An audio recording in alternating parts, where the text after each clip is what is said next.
নগৰৰ মাজমজিয়াৰ এই আদৰ্শ চিকিৎসালয়খন যি ধৰণে আচলতে মানুহে আশা কৰি চিকিৎসালয়খন ইয়াত স্থাপন হৈছিল, এই ধৰণে কিন্তু শিৱসাগৰৰ ৰাইজে, শিৱসাগৰৰ দৰিদ্ৰ মানুহে আচলতে ইয়াৰ পৰা সুবিধা পোৱা নাই।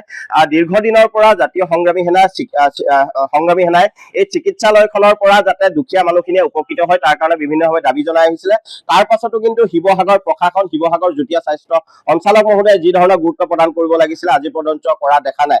আমি আজিৰ পৰা প্ৰায় 4 মাহ পূৰ্বে শিৱসাগৰ যুটীয়া স্বাস্থ্য সঞ্চালক মহোদয়ক জাতীয় সংগ্ৰামী সেনা শিৱসাগৰ জিলা সমিতিৰ তৰফৰ পৰা বিভিন্ন দাবী সম্বলিত এখন স্মাৰক পত্ৰ প্ৰদান কৰিছিলো। তাত আমি স্পষ্টভাৱে কৈছিলো যে আদৰ্শ চিকিৎসালয়ত যিসমূহ আচলতে চিকিৎসকৰ পদ খালী হৈ আছে, ইয়াত দুখীয়া দৰিদ্ৰ লোকসকলক আচলতে সুবিধা প্ৰদানৰ কাৰণে যিসমূহ টেষ্ট বা যিসমূহ সুবিধা সাৰ্ভিসেছখিনি প্ৰদান কৰাৰ ব্যৱস্থা গ্ৰহণ কৰিব লাগে, সকলোবোৰ অনতিপলমে কৰাৰ ব্যৱস্থা গ্ৰহণ কৰিব লাগে। কিন্তু যুটীয়া স্বাস্থ্য সঞ্চালক মহোদয়ে যি ধৰণে গুৰুত্ব প্ৰদান কৰিব লাগিছিল সেই ধৰণে প্ৰদান কৰা দেখা নগ'ল। গতিকে আমি চূড়ান্তভাৱে আমি এসপ্তাহৰ সময়সীমা বান্ধি দিছো। এসপ্তাহৰ ভিতৰত এই আদৰ্শ চিকিৎসালয়খনত যিসমূহ আচলতে চিকিৎসকৰ খালী পদ আছে, পদসমূহ পূৰণ কৰাৰ ব্যৱস্থা গ্ৰহণ কৰিব লাগে।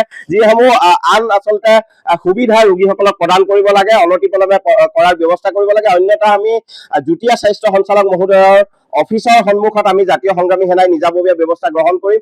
যিকোনো পৰিৱেশ পৰিস্থিতিৰ সূচনা হ'ব পাৰে। গতিকে অনতিপলমে দুখীয়া দৰিদ্ৰ ৰাইজৰ সুবিধা দিব পৰাকৈ চিকিৎসালয়খনে সকলো সুবিধা প্ৰদান কৰিবলৈ আমি চূড়ান্তভাৱে জিলা প্ৰশাসনৰ বাবে দাবী জনাইছো। যিকোনো খবৰৰ বাবে যোগাযোগ কৰক আমাৰ এই নম্বৰত 9181 307 2221।